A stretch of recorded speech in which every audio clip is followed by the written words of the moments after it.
Dibuka kitabnya Bu, halaman 19 paling bawah, pasal yang ke-17.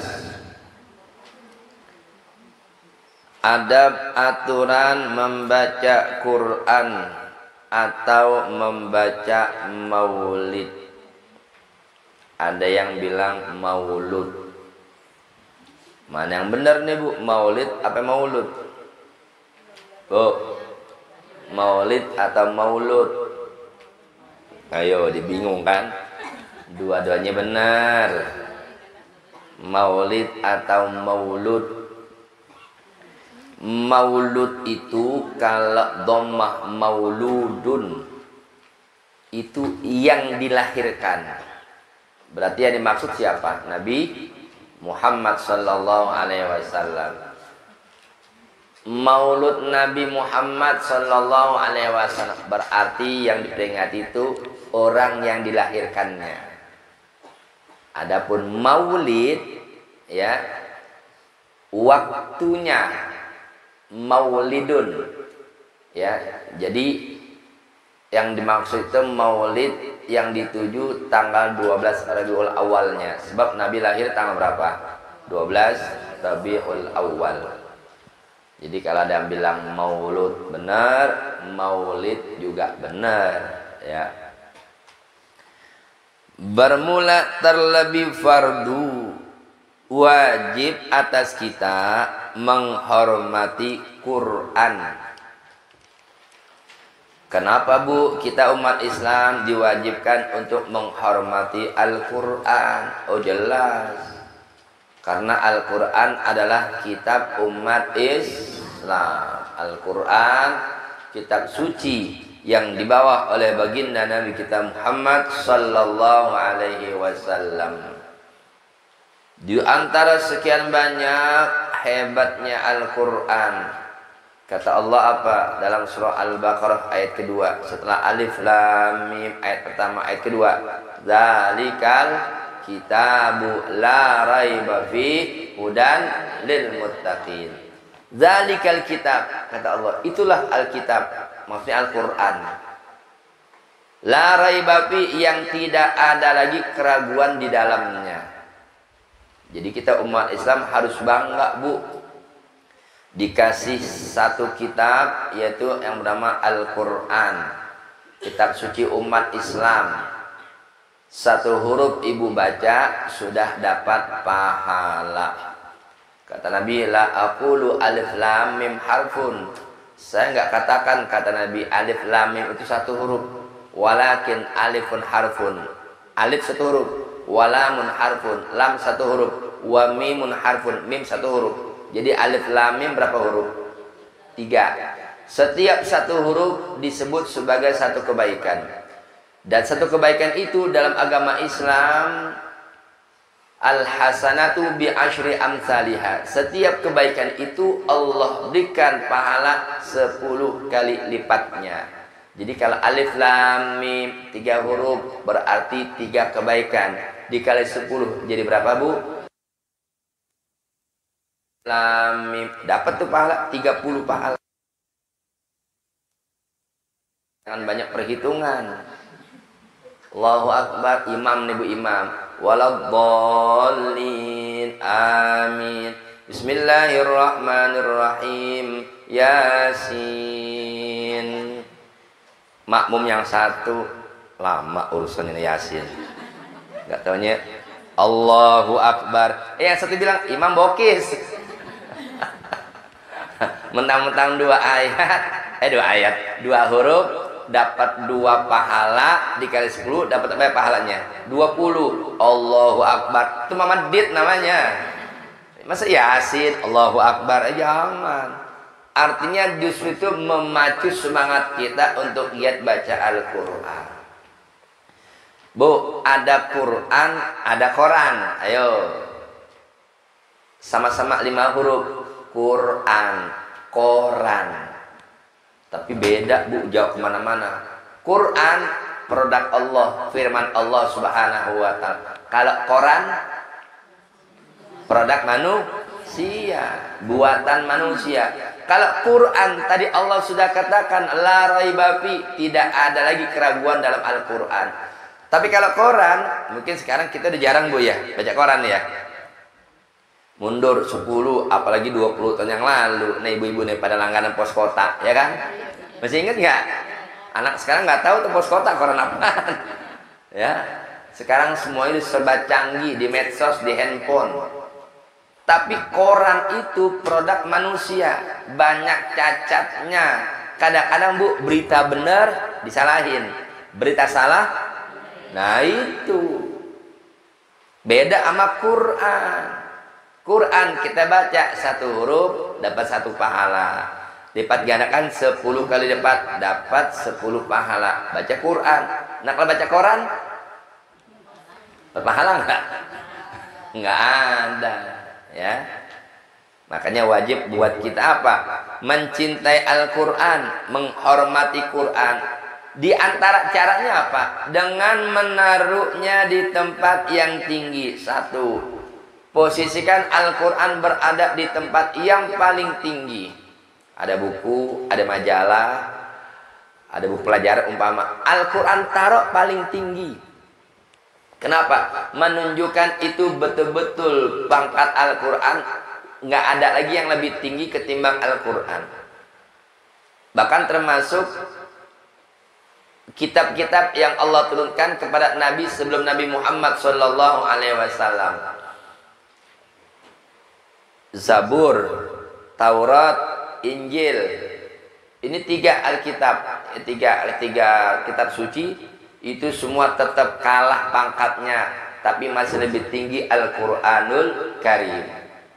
Nah, sekarang buat kita nih yang jadi umat Nabi Muhammad, nah, kita mencintai Al-Quran, taruh Al-Quran di tempat yang paling tinggi. Makanya Bu, saya pesan deh, mungkin kalau waktu ibu dulu nikah udah terlanjur ya sudah, mungkin ada waktu nikah ibu dikasih sama suaminya itu mas kawinnya termasuk seperangkat alat sholat dan Al-Quran. Kan suka ada begitu Bu ya. Bukan masalah nggak boleh, boleh-boleh aja, tapi asal bisa menjaganya. Selain menjaga juga menghargai Al-Quran. Bahkan Al-Qurannya dibaca, seperangkat alat sholatnya tuh mau kena dipakai buat sholat, bukan cuman tau nggak dijedokin. Apa dijedokin kata Betawi? Saya Ibrahim, dijedokin atau dijedokin? Al-Quran taruh aja dijedokin kata orang Betawi. Mau kena dijedokin apa begitu? Sholat kagak, baca Quran kagak. Ini yang bahaya. Tapi nanti untuk anak ibu yang perempuan umpama atau yang laki, dah Al-Quran dan seperangkat alat sholat kalau bisa cukup jadi hantaran hadiah saja. Jangan dijadi mas kawin kalau mau jaga-jaga. Mas kawin yang udah umum aja udah. Cincin, ya kan? Mau gede-gede, 50 gram. Mau ketawa ibu? Girang ya? Girang Bu ya? Itu baru cincin. Belum apa ya? Kalung 100 gram. Ya Allah. Ntar ibu bilang sama calon mantu ya. Calon mantu ibu nanya sama ibu nih sebagai calon mertua. Ibu anak gadisnya mau minta maharnya apa? Enggak mahal-mahal. Cukup pesawat helikopter aja. Jangan. Jadi Al-Quran seperangkat alat sholat. Dah kedepannya kalau bisa ya bilang tuh. Nanti kami bawa Al-Quran seperangkat alat sholat termasuk dalam hantaran hadiah bawa-bawaan. Tapi kalau mas kawin dah cukup cincin. Jadi kalau seumpama cincin kurang, apalagi umpama ijab kabulnya di musola Ustaz Ibrahim. Pak, mas kawinnya cuma cincin, ada yang kurang, kalau kurang saya tambahin beduk. Udah repot. Ya Allah. Bukan Bu, orang nggak paham Al-Quran jadi mas kawin, seperangkat alat sholat jadi mas kawin. Kalau dia amanah, it's okay, nggak masalah, silahkan. Yang bahaya, numpang tanya boleh Bu? Numpang tanya, ibu masih ingat nggak malam pertama? Bukan porno, bukan, maaf Bang Wan. Malam pertama tuh pengantin lebih ingat Al-Quran atau ingat yang lain? Jujur dia. Hei, yang lain apaan? Ya Allah. Oke, malam pertama wajar deh. Sebulan jadi pengantin, Al-Quran taruh. Iya sih, Ustadz katanya Al-Quran taruh tempat paling tinggi. Betul. Oke Ustadz, ini lemari tinggi Ustadz, Anda taruh paling atas, paling pojok.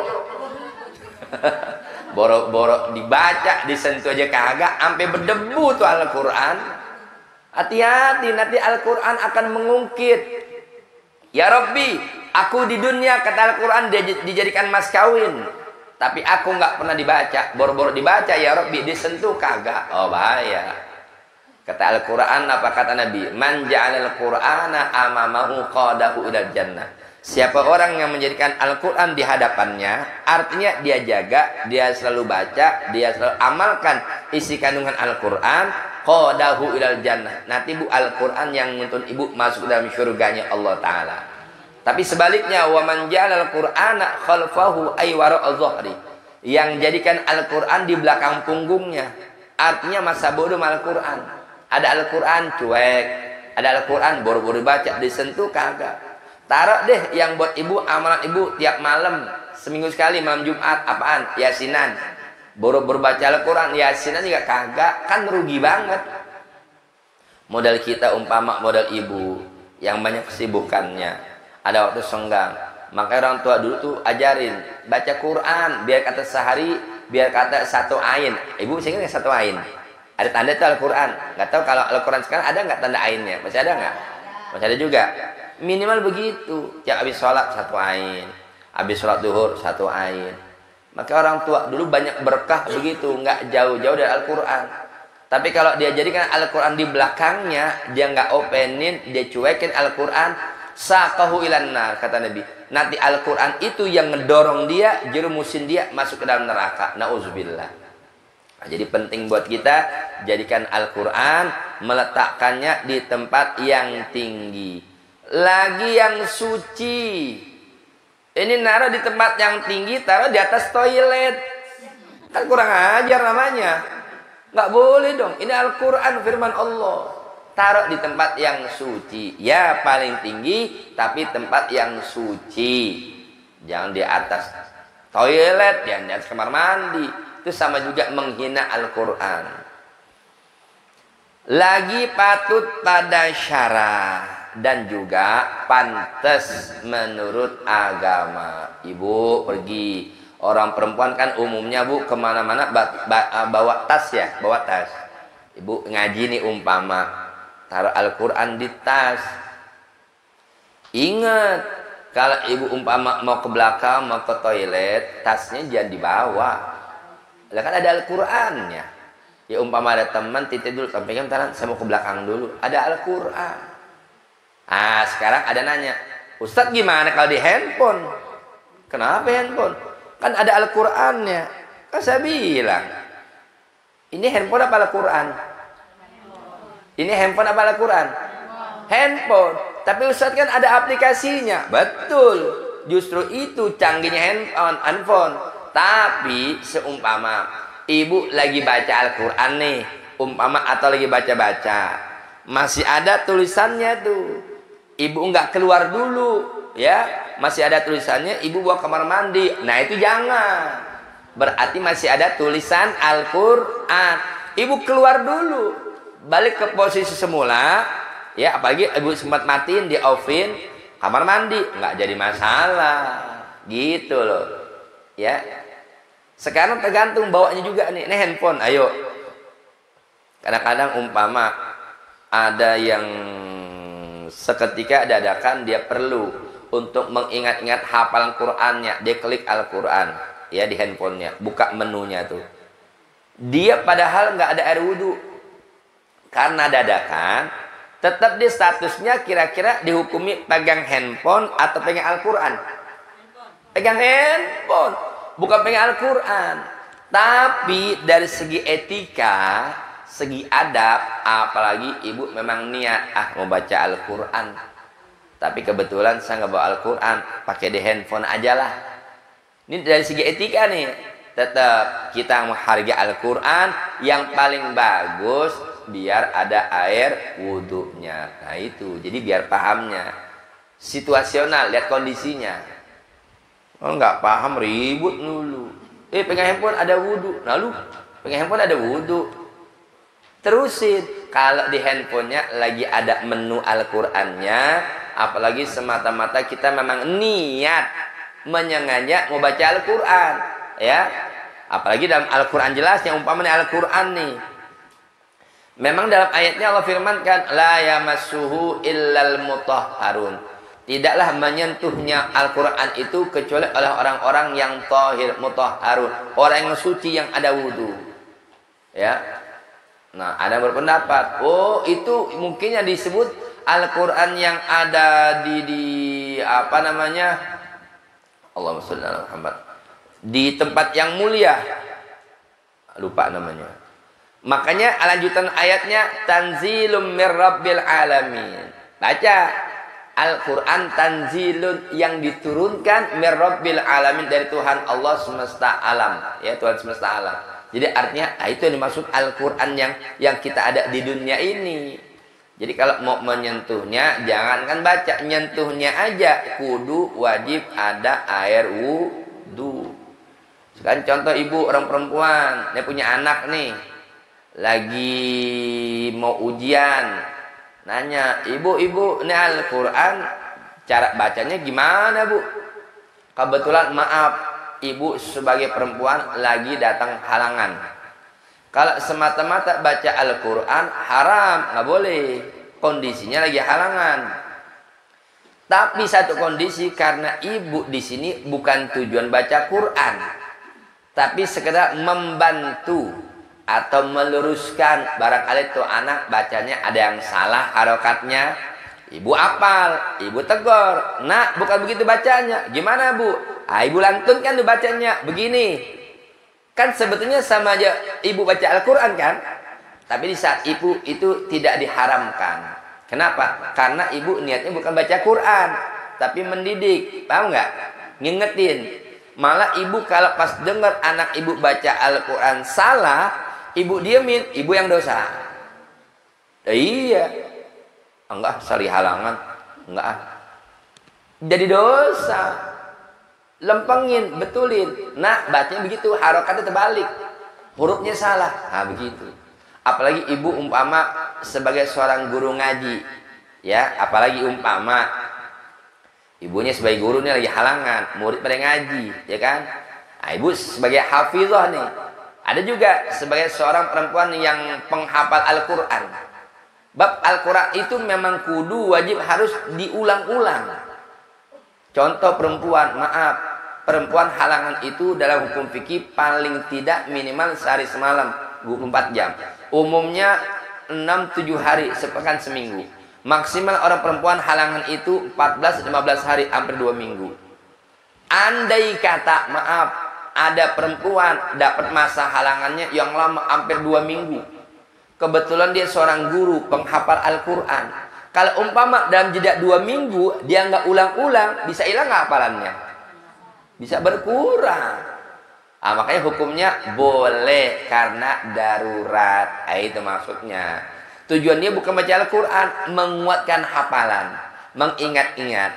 Atau seumpama dia bacanya tidak tidak seperti bacaan yang jelas seperti orang baca Quran. Jadi diputus-putus. Umpama anak ibu dibaca Yasin, Yasin wal Qur'anil Hakim. Innaka, ibu melatih anaknya nih. Ya, anak itu Yasin wal Qur'anil Hakim innaka la. Nah, jadi enggak satu ayat-ayat, potong-potongan.